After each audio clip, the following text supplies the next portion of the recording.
Well, hello there again. So today I'm going to continue down my lab environments. I'm going to talk mostly about enterprise labs.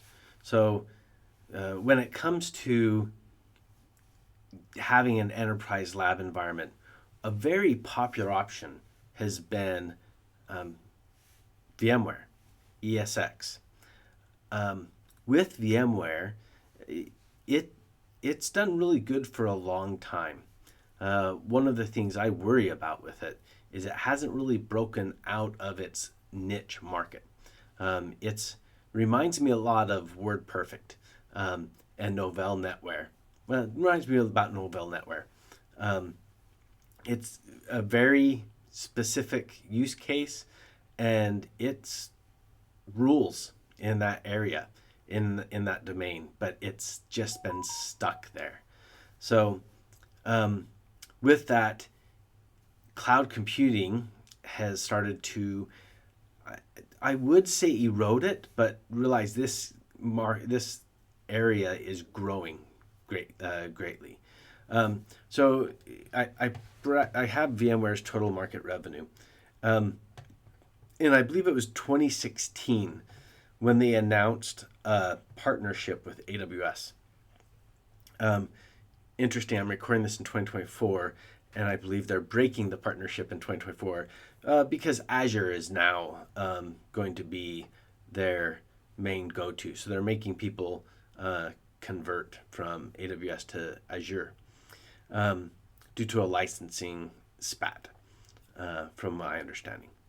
But VMware is great for enterprises that have a significant amount of on-prem resources.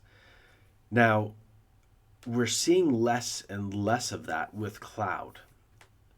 There's still a need, but there's just not as need as much. Um, on top of that, you don't as a student. It's really hard to get experience in managing ESX. So you can get a little bit of the understanding of virtualization by doing a type 2 hypervisor versus type 1. So a type 1 hypervisor is installed on what we refer to as bare metal, the hardware. A type 2 hypervisor is installed on top of operating system. So those are very different. And VMware ESX is a type 1. It's installed on bare metal. So others that are type 1, there is Oracle has a VM server, Red Hat has some virtualization that's type 1. Um, there's KVM, kernel based virtual machine, I believe is still open source.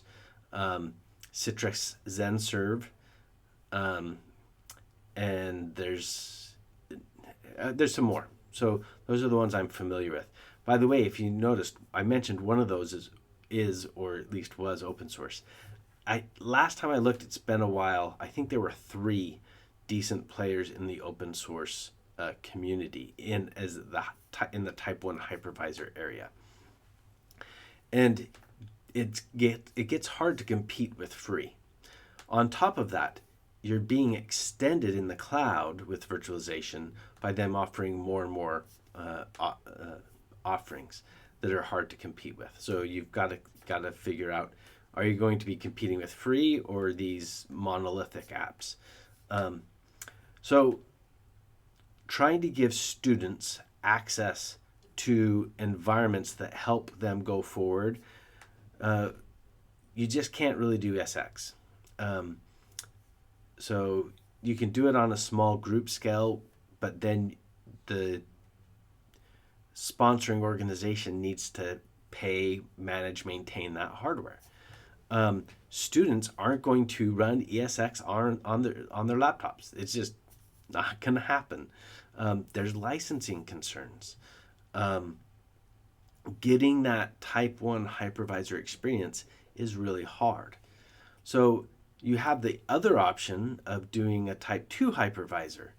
Um, but then once again, your students' devices need to be larger. So The other thing that I wonder is, even though I am pretty sure that VMware will be here for quite a while longer, if you remember, I referred to it kind of as the Novell. Um, I'm wondering, even though they're growing, if you look at the licensing, the licensing is not. It's kind of peaked and coming down. Now you have the subscription SaaS is growing, and services are growing, but licensing is not. Um,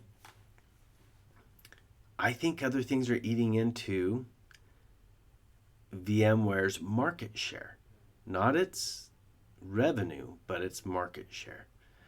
Um, and I do wonder about the long term healthy viability of the company. It was sold, um, and they are rethinking some things and changing. In fact, if I remember right, I read an article about. I think they're stepping out of a lot of the Type 2 hypervisor market. Um, don't quote me on that one. Anyway, I'll link to this down below. The main thing I want you to get away from this is I like virtualization. I think it's good. I think it's going to be here for a very long time. VMware is the ruler in that market. I think they're being eroded. It's really hard to give students good experience in this area. So it's one of the ones that I don't focus on very much. Anyway, I hope you've enjoyed this, and we'll see you in the next video.